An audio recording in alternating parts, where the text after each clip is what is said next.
Praise the lord, హల్లెలూయా. ప్రతిరోజు దేవుని వాక్యమును వినుచున్న మీ అందరికీ నా హృదయపూర్వక వందనములు తెలియజేయుచున్నాను. ఈరోజు దేవుని వాక్యము పరిశుద్ధ గ్రంథము నుండి కీర్తన గ్రంథము 28వ అధ్యాయము 3వ వచనము. నీ లోగుట నీ భార్య ఫలించు ద్రాక్షావల్లి వలె నుండును, నీ భోజనపు బల్ల చుట్టూ నీ పిల్లలు ఒలీవ మొక్కల వలె నుందురు. ఆమెన్, హల్లెలూయా. యెహోవా యందు భయభక్తులు కలిగి ఆయన త్రోవల యందు నడుచుకుని వారందరూ ధన్యులుగా ఎంచబడుదురు.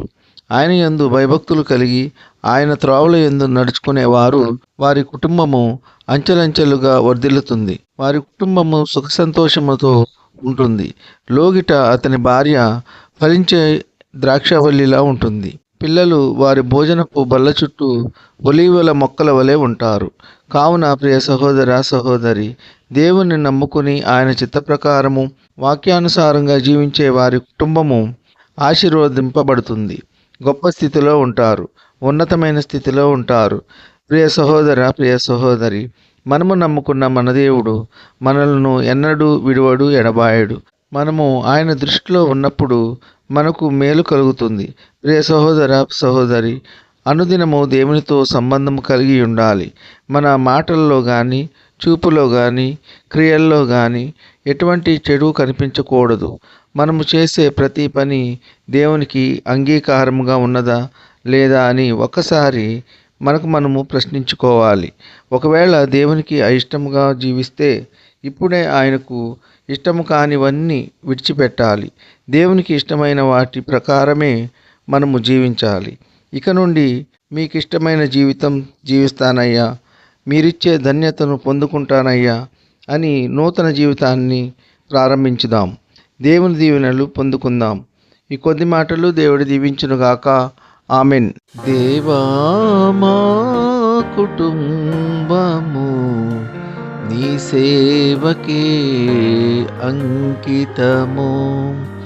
దేవా, మా కుటుంబము నీ సేవకే అంకితము. ఈశాపరుకానా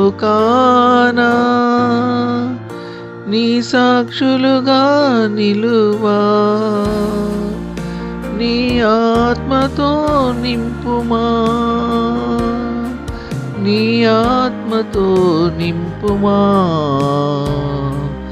దేవా, మా కుటుంబము నీ సేవకే అంకితము.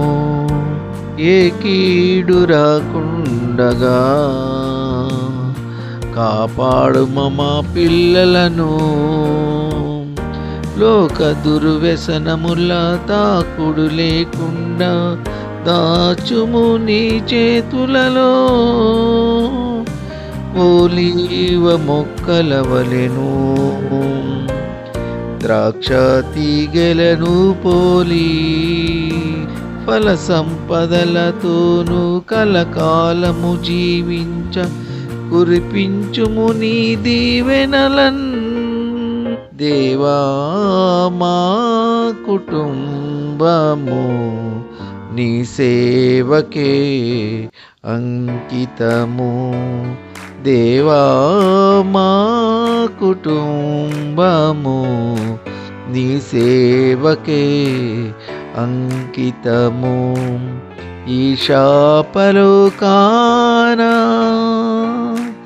నీ సాక్షులుగా నిలువా, నీ ఆత్మతో నింపుమా, నీ ఆత్మతో నింపుమా. దేవా, మా కుటుంబము నీ సేవకే అంకితము. హల్లెలూయా.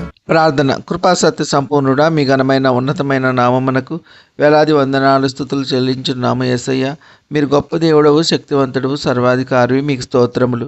గడిచిన దినమంతా మీ యొక్క చల్లనైన రెక్కల నీడలో కాచి కాపాడినందుకు మీకు స్తోత్రములు.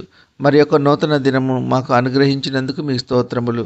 మమ్ములను ప్రేమించి మాకు కావలసిన అవసరతలు, అక్కరలు, కొరతలు తీర్చుచున్న దేవా మీకు స్తోత్రములు.